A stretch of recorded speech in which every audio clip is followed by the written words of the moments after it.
word has caught our attention more than this word, corporate social responsibility. It has redefined the entire development landscape. With CSR coming in the picture, we have started talking about engagement, partnerships, competency, and whatnot. Now being mandated in the new Companies Act 2013, the word itself will be responsible for pumping in of newer ideas and will be a grand resource pool to drive innovations and commitments in the social space. More and more companies are building long-term commitments to CSR, be it because of rising consumer activism and mobility, increasing demand of accountability towards the stakeholders, or global resource depletion. Companies, big and small, are taking steps to make CSR a focal point. The World Business Council for Sustainable Development defines the concept of CSR as a continuing commitment by business to behave ethically and contribute to economic development while improving the quality of life of the workforce and their families, as well as of the local community and society at large. In this context, CSR has a wider and larger core of impact. Business in itself is a big and heavy word, maybe among the most powerful of all words. As Anita Roddick writes in her book, Business as Usual, in terms of power and influence, you can forget about the church, forget politics. There is no more powerful institution in society than business. We all know business influences our lives, and we all want this influence to be positive. We all want business to look beyond its basic responsibility to its shareholders, break the mold, and be a vanguard to the social change. The brands that will be big in future will be those that tap in the social changes that are taking place today. With this hope and thoughts, we would like to formally start the event. I would request our keynote speakers, Gayatri Subramaniam, Convener and Chief Program Executive CSR, National Foundation for Corporate Social Responsibility, Indian Institute of Corporate Affairs, Mr. Atul Bhatnagar, Chief Operating Officer, National Skill Development Corporation, Ms. Archana Sahai, Corporate Responsibility, Asia Pacific, Japan and China, Cisco Systems, Professor K. Srinath Reddy, President, Public Health Foundation of India, our chief guest, John Bede, Mission Director, USAID India, Soumitra Chakrabarti, CEO, Innovative Financial Advisors Private Limited, and Mr. Amity Thomung, CEO and founder, Indev Group, to please come on stage and take their seats.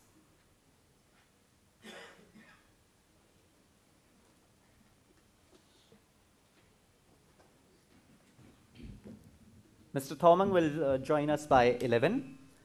I'll now introduce all our keynote speakers and would request Bhaumik to present them our green token of appreciation.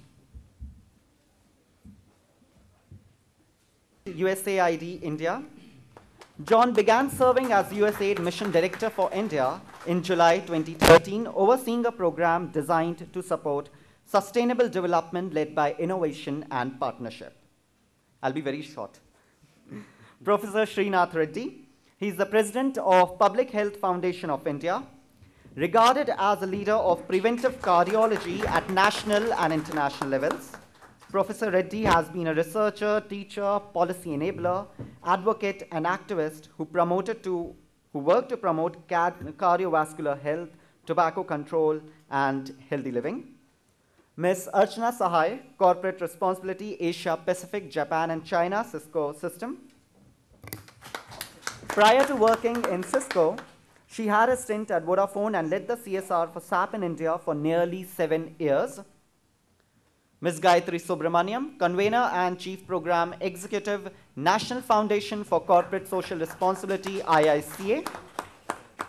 She has been associated with IICA since its inception.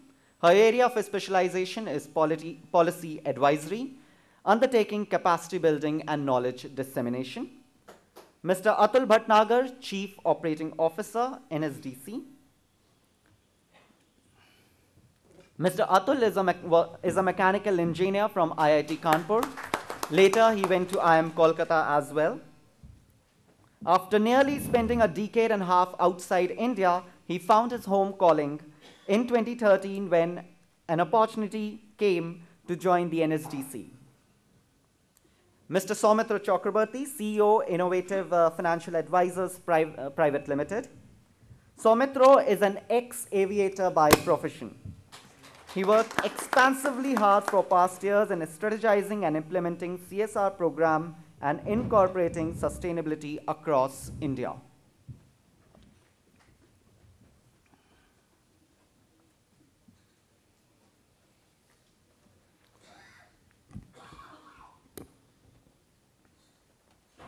Milton Friedman, in his book Capitalism and Freedom, theorized a simple and undeniable theory for business. He wrote, "The sole social responsibility of business is to increase its profits." Elegant, isn't it? But this very theory paved way for theories of corporate governance. This very theory made us to discuss and comprehend these two words: social responsibility and profit. December 2013, a legislation on mandatory CSR funding was announced. No other policy or legislation would have evoked a greater debate and discussion than this new legislation.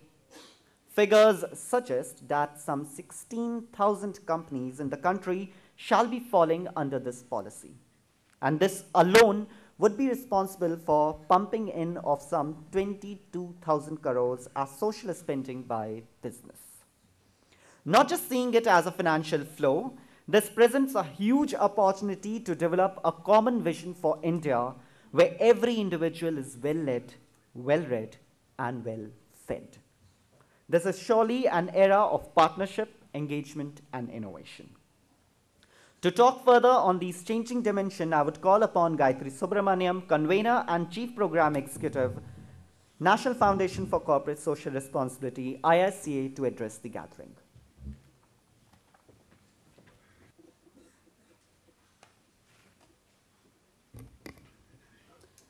Thank you.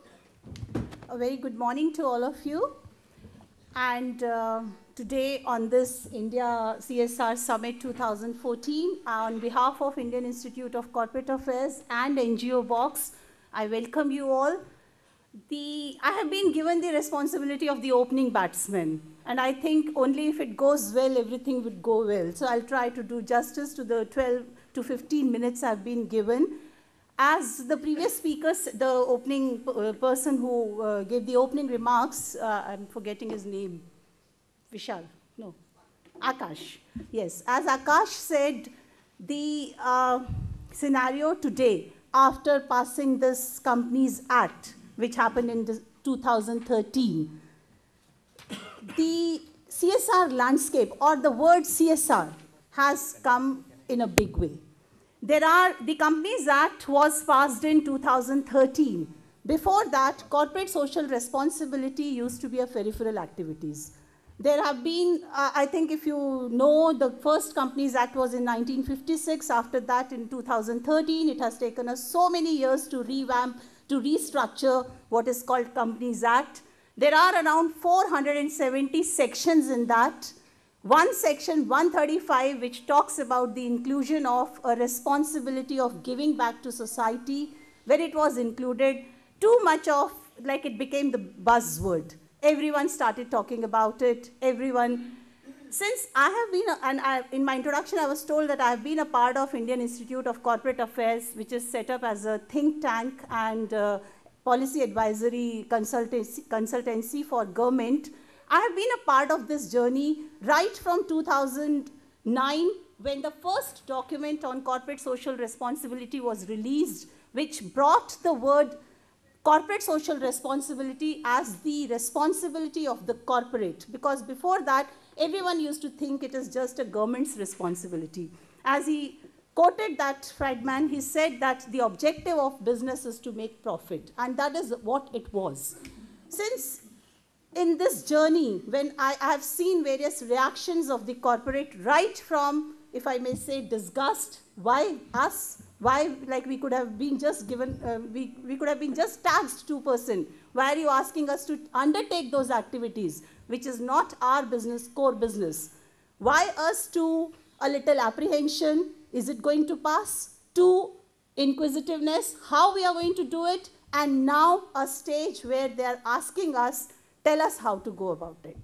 So, right from 2009, when voluntary guidelines on CSR, that intent document was released, while releasing that, Pratibha Devi Singh Patil, in a full hall like this, in Vigyan Bhavan, said this is going to create a revolution. Revolution it did create. In 2010, Department of Public Enterprises made it mandatory for public sector undertakings. And you'll be surprised to know that almost 25% of CSR money, which we are talking about now, is going to come alone from public sector undertaking. It may be central PSUs or state level enterprises.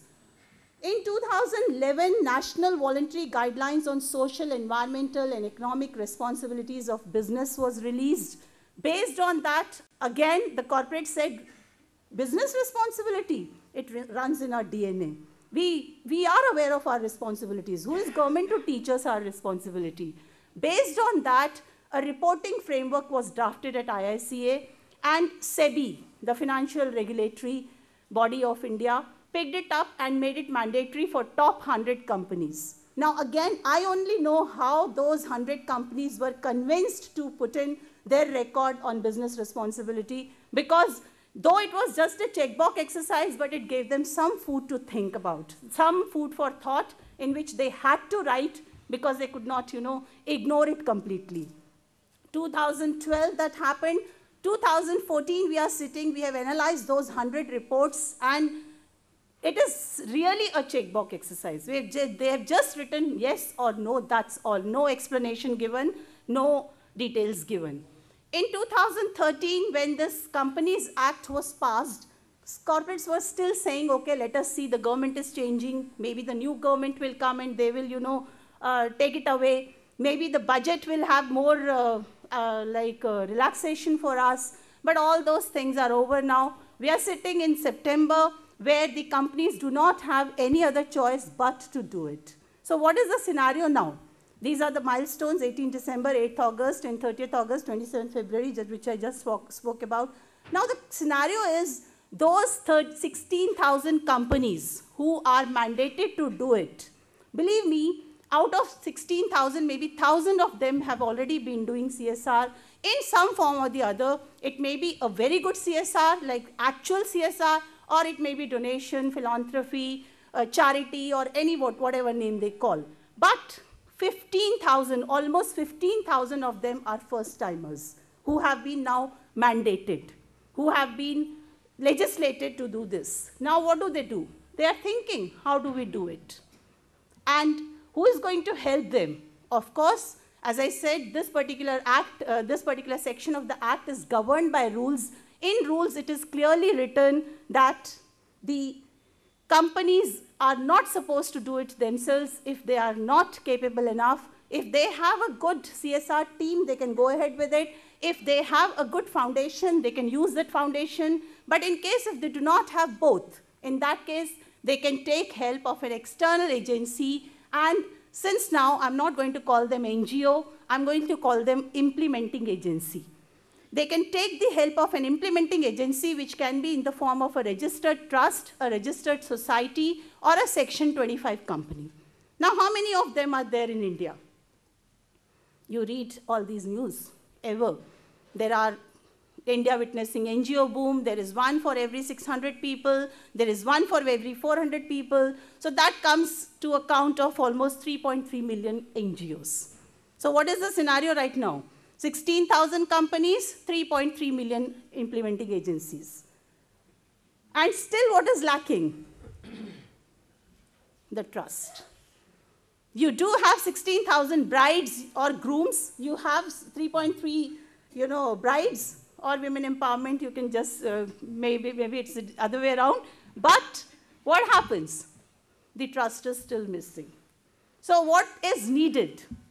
A platform which may give rise to robust and established partnership. a new age partnership, not the partnership which is already existing, because the partnership is based on lack of trust, if there is any. The news do not help either.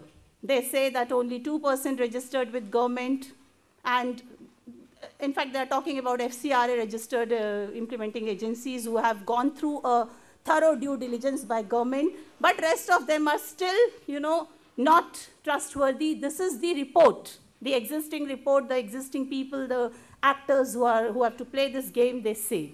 Because the rules have clearly mandated that these agencies who are to be doing the implementation of CSR or who are to spend the money of corporate has to be an agency which has to have an established track record of 3 years. And it is not going to be a one-off or intermittent activity. It has to be a project or program mode. So still now, the implementing agencies in the form of NGOs who have been working as a broker or as a capacity builder will have to change their approach from grant-based to open market. Because now they have to deliver. They have to come up to the expectations of the corporate. As again Akash said, business, the motive of business is to make profit. So in order to part with that, a part of their profit, a corporate would expect, and they're not wrong in expecting. They will expect and they have to be delivered. So it is very important that these implementing agencies should understand what role they are going to play in the effective implementation of corporate social responsibility. The approach has to be changed. It has to be transformed in accordance with Section 135, because we keep getting phone calls from leading corporates, those who have been working directly, but they were spending the amount. Now what they have to spend maybe 10 times, 20 times, 30 times, or 100 times more than what they are spending. According to the mandate, the money is going to be more. So now they need more partners. So they keep asking us, get us some credible partners. So what partners? These implementing agencies, we need to do a SWOT analysis. We need to find out, how does a partnership established? A partnership is established by seeing what strengths a corporate has, what strength the implementing agencies have, and how to leverage upon them to bring in that enabling environment. So we must understand that these NGOs or these implementing agencies, while they are grounded in terms of cutting-edge realities, I was just talking to somebody, and like I've been talking to implementing agencies as well as corporates, and I now, as I said, we have reached a stage when the work has to be done. Enough of talking has been done. Now the projects which are robust projects, which are effective projects, are to be implemented. So we must do a SWOT analysis of the situation in which we see that NGOs or these implementing agencies, they are grounded in terms of a cutting-edge reality, because it's a very, very vibrant section of the society. It is very passionate about what they are doing, but it may be a little ignorant. There is no lack of intent, but lack of knowledge may be there. They may be, they are sensitive to the local culture, which a corporate may not have. They are actively engaged in the process of working towards their own development, towards the development of the grassroots, but trust building is still crucial. The trust building between corporates and implementing agencies is crucial. Why? Because the corporates will also have to think from an implementing agency's point of view. They have to see that they are the people who have their own dynamics, who are going to do the work at the grassroots level. As somebody just now said, tie-clad culture is not going to work at the grassroots level. You have to go to that in order to communicate with them. You have to go down to that level. So you need specific skills and competencies, which I don't think a corporate would have. They may have a professional approach towards what they are doing. They may have technical expertise, but when it comes to communication with the grassroots level, the actual and effective implementation, it is the implementing agencies like a registered trust or a society who have the expertise of doing it will be doing it.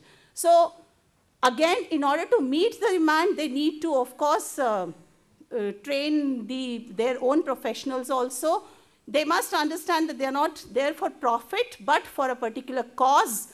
So they also have to understand that the Friedman's theory that corporates, until and unless they make money, how will they give money? So it is important to match the ideas. It is important to match the thought process. So in order to match the thought process, what is needed? They need to reach out to each other. And what is needed? A platform who can unite their efforts. Indian Institute of Corporates has such a platform, which is called National Foundation for Corporate Social Responsibility, which Bhaumik just talked about. This platform is established by Ministry of Corporate Affairs and has been given the mandate to take this journey ahead, to bring in all the actors who are going to play the game on the same platform, so that, like, as I jokingly say, we are going to be that marriage portal where we are going to wed these two, but we will not guarantee the success of the wedding unless and until they put in their efforts on their own. So the scope of implementing agencies in the CSR partnership is that they need to change. That partnership has to be based on historical record, thematic priorities, geographical preferences, resource utilization, and as the Act has mandated that you have to put in a robust monitoring and evaluation mechanism in place, and those three people of the committee, like the Act says that the companies who are falling in this ambit will have to form a committee, and the committee members who are the directors of the company are responsible. So they are not going to do it at the grassroots level, the work. So they need to, go to these implementing agencies and work hand in hand so that the project can be effectively executed and can be monitored also. So it is important to understand either party's vision and values. So it is important that these implementing agencies, they carry out a self-assessment exercise, identify their core strengths, build up their capacities in order to create that enabling environment. And the last point I have written is get registered at an authentic database. This is what IICA is going to do. Under the 100 days agenda of Prime Minister Modi, also there is an item saying that there has to be a credible database of all the implementing agencies. IICA has formed that. It is called Implementing Agency Hub, in which we are inviting all the non-profit companies, those who are registered as society, as a trust or a Section 25 company, to come and register with us. We will conduct a due diligence on them to make them, credible, to just declare them credible, put it on our website, give it as a ready reckoner to all these 16,000 companies so that they can pick up their partners according to their areas of expertise, as I said. So what exactly is needed is this kind of partnership, where you have the strengths of corporates and strength of NGOs or implementing agencies united together to get that multiplier effect in a comprehensive manner of each and every activity. To do this, we are also catering to the demands of corporates, because as I said, corporates may be first-timers, so their capacities is also to be built up. So for that, we have just introduced a 9-month online program in order to build up the capacity of corporates and any CSR professional for that matter, even the implementing agencies. And also, we are doing extensive training and development for CSR personnel, because as you must be aware, the rules also say that 5% of the budget can be contributed or attributed towards the CSR spend. So we have introduced some short-term capacity building programs, directors orientation programs, so that first-time directors who have such a big responsibility can also be told what exactly they are supposed to do. So these are some of the initiatives which IICA is undertaking, and I think I have completed my 13 minutes. Thank you so much for such a patient listening.